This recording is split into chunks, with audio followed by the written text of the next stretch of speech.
At 19, Elizabeth Holmes claimed she could revolutionize blood testing using a device that could run 200 tests with just a tiny drop of blood. We are the only lab company that is actually really focused on leading with transparency. She became the world's youngest self-made female billionaire, the next Steve Jobs. But here's what she didn't tell you. Her revolutionary machines were just regular lab equipment, hidden behind fake walls. But that didn't stop Silicon Valley from throwing nearly $1 billion at her. Walgreens, Safeway, Larry Ellison, they all bought the dream. Real people trusted their lives to technology that never existed. Elizabeth Holmes didn't just commit fraud. She turned Silicon Valley's biggest weakness into a $9 billion weapon. I don't know specifically. I'm not sure. I don't know exactly. I just don't know. And the economics behind how she pulled it off? That's the real crime. Elizabeth Holmes had the perfect Silicon Valley origin story. 19 years old, Stanford dropout, obsessed with changing the world. The Valley loves this narrative so much that they practically hand out term sheets to anyone who mentions dropping out of college. But Holmes had something extra. She wasn't pitching another social media app or food delivery service. She was promising to revolutionize healthcare itself. One drop of blood, she claimed, could run over 240 different medical tests. No more needles, no more vials, no more waiting weeks for results. The technology was called Edison, named after Thomas Edison. Cute branding, right? There was just one tiny problem. It didn't exist. But in Silicon Valley, that's not actually a problem. It's called being pre-revenue. The ecosystem has been fine-tuned to reward bold promises before proof ever enters the equation. Think about it economically. Why would investors want to wait for boring things like working products when they could get in early on the next unicorn? Holmes understood this game better than most. She spoke in Steve Jobs quotes, wore black turtlenecks, and cultivated an artificially deep voice that made her sound more authoritative. Because they can afford access to health information they couldn't afford before, and they begin to get tested in time to improve outcomes. She wasn't selling medical technology. She was selling the myth of the young visionary who would disrupt everything. And the math worked beautifully. Within a few years, Theranos reached a valuation of $9 billion. Holmes herself was worth $4.5 billion on paper. Forbes put her on the cover as the youngest female billionaire ever. She was 30 years old and had never successfully completed a single blood test. The beauty of this model is that no one actually had to check if the technology worked. The valuation was based on potential, not performance. And potential is infinitely more valuable than reality because, well, reality has limits. Dreams don't. The story gets truly insane from here. Not only did the Edison machines not work, Theranos was actively faking their demonstrations. The machines were completely hollow, empty boxes, theater props. The real testing was happening in a back room where technicians were diluting tiny blood samples and running them through traditional machines bought from other companies. Machines that required much larger blood samples and produced wildly inaccurate results when forced to work with Theranos' inadequate specimens. Theranos signed deals with Walgreens and Safeway worth hundreds of millions. They opened testing centers in dozens of locations across Arizona and California. Real patients started getting real blood tests from fake technology. The results were disastrous. Internal documents later revealed the quality control was so poor that the same blood sample could produce completely different results when tested twice. Ian Gibbons, Theranos' chief scientist, tried to warn people. He'd been working in blood testing for decades and knew the technology was fundamentally flawed. The stress of watching patients receive dangerous misinformation literally killed him. He died by suicide in 2013. His wife said he became depressed over the work drama and began drinking heavily. He intentionally overdosed in response to fears of losing his job if he told the truth in an upcoming court deposition. But the revenue model was brilliant in its simplicity. Promise revolutionary technology, charge premium prices, deliver results using cheap traditional methods, and pocket the difference. The fact that people might die just meant they were externalizing risk while privatizing profit. A perfectly rational business decision in the Valley's moral framework. Now, this is where the story reveals something truly disturbing about how power works in America. Holmes didn't just fool random investors. She assembled a board of directors that read like a who's who of American political and military elite. Henry Kissinger, former Secretary of State. James Mattis, former Defense Secretary. George Shultz, former Treasury Secretary. Sam Nunn, former Senator.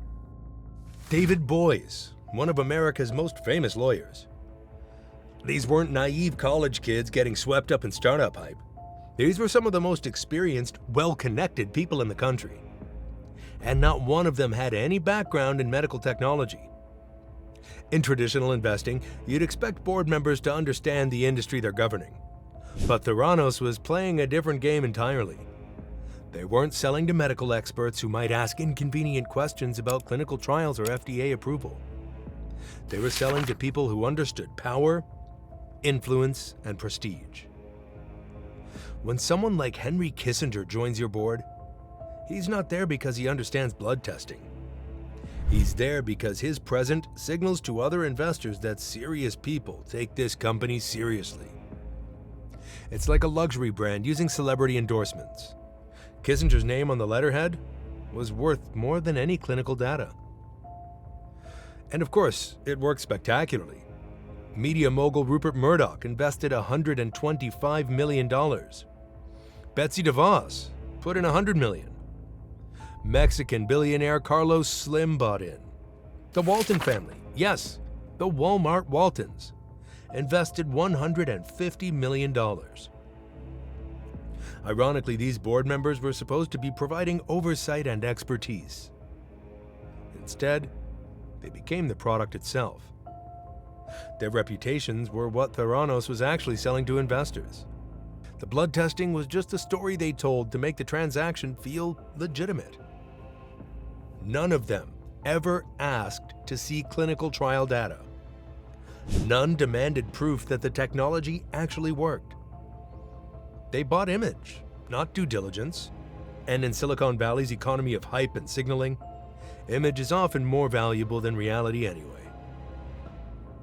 But while the billionaires were playing their signaling games, real people were getting hurt. And this is where the Theranos story stops being a fascinating case study in venture capital dysfunction and becomes something much darker. Patients were receiving test results that were completely wrong. Gould, the first of 11 patients to testify, described hearing her nurse practitioner deliver devastating Theranos test results about her unborn baby. She told me, "Your numbers are falling, unfortunately, and that I was miscarrying," a visibly emotional Gould said. Another company's test later showed everything was fine, and she delivered a healthy baby. One person got told they were HIV positive when they weren't. Tompkins' test indicated she had abnormal results and pointed to HIV antibodies. Tompkins testified that she had never been diagnosed with HIV or AIDS, nor did she ever have any symptoms. Another received news that they were having a heart attack when their heart was perfectly fine.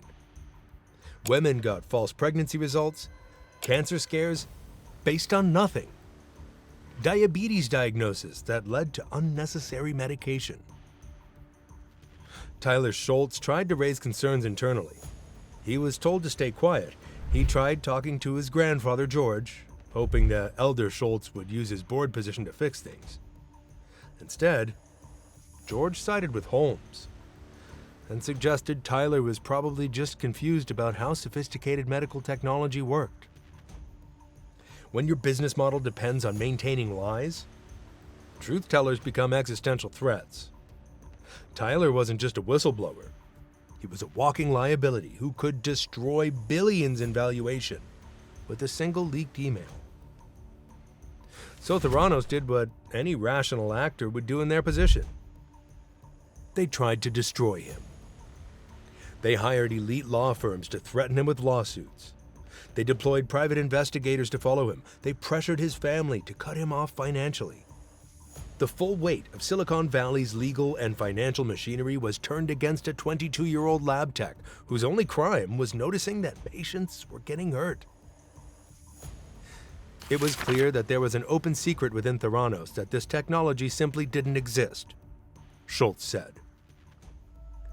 But wait, don't go anywhere, because this story gets even more disturbing.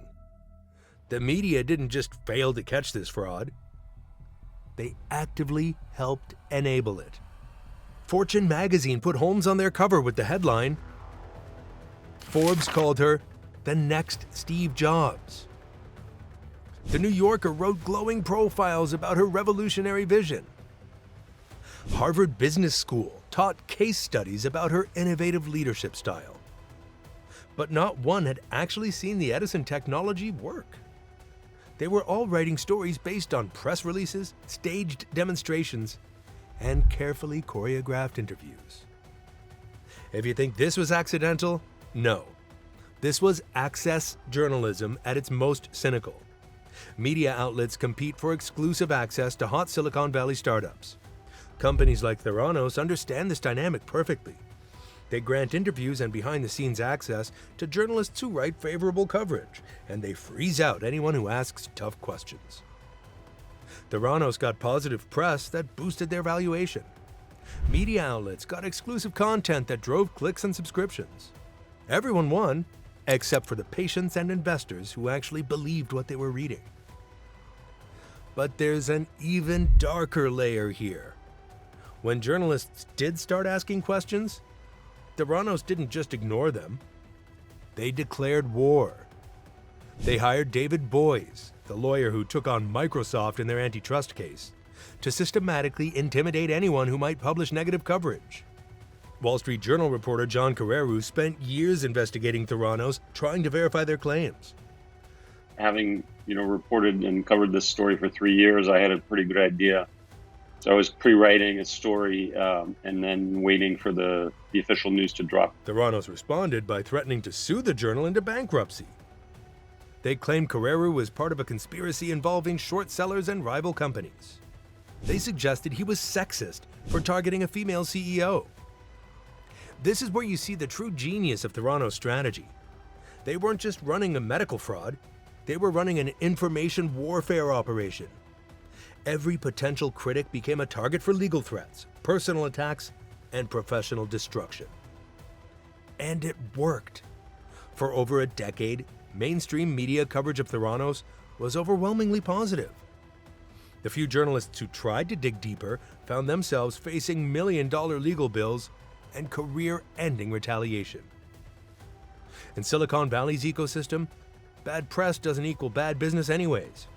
Controversy can actually boost valuations by generating buzz and signaling that you're disrupting established players. As long as the money keeps flowing, negative coverage is just noise. Now let's talk about the real villain in this story, the venture capital system that made Theranos not just possible, but inevitable. Here's how the game actually works. Early-stage investors don't really care if your technology works. They care if you can convince later-stage investors that it works. Those later-stage investors don't care if it works either. They care if you can convince public market investors that it works. And public market investors? They just care if they can sell their shares to someone else before the truth comes out. It's like the world's most expensive game of hot potato, except the potato is a fake medical device, and when the music stops, people die. This is a core feature in the system. Venture capital operates on a portfolio theory. Invest in 10 companies, expect 9 to fail completely, and hope the 10th becomes big enough to cover all your losses and generate massive returns. In this model, fraud isn't necessarily a problem as long as you exit before it gets exposed. I mean, just look at Theranos' funding rounds. They raised money from Draper Fisher Jurvetson in 2005, Partner Ventures in 2006, another round in 2010. By the time they hit their Series C in 2013, they were valued at nearly $10 billion. Each round was priced higher than the last, creating paper profits for early investors even though the underlying technology never improved. This is venture capital's dirty secret. Late-stage funding often becomes a sophisticated Ponzi scheme. New investors pay inflated prices based on metrics from previous rounds, not based on actual business fundamentals.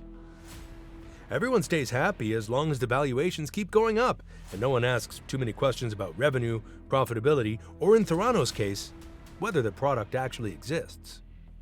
The plan was always to go public. An IPO would have made everyone rich, early investors, employees with stock options, and especially Elizabeth Holmes herself. By the time the public investors figured out the technology didn't work, the insiders would have already cashed out. It's a beautiful system if you think about it purely economically. Privatize the upside, socialize the downside.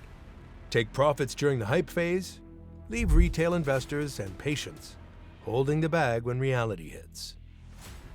The thing that should terrify you is that this model gets replicated across hundreds of startups every year. Most of them just fail quietly without hurting anyone. But when you apply this approach to healthcare, transportation, financial services, or any other industry where failure has real-world consequences, you're not just risking investor money anymore. You're gambling with people's lives using house money. What do you hold yourself responsible for? I'm the founder and CEO of this company. Anything that happens in this company is my responsibility at the end of the day. Elizabeth Holmes was sentenced to 11 years in federal prison. But she got off easy. The prosecutors asked for 15 years. Her defense team argued for community service. The judge split the difference and gave her 11 years, with the possibility of early release for good behavior. For running a decade-long fraud that endangered thousands of patients and stole hundreds of millions from investors, she'll likely serve less time than someone caught selling drugs on a street corner. But sentencing Holmes misses the point entirely. She wasn't a rogue actor who gamed the system. She was the system working exactly as designed.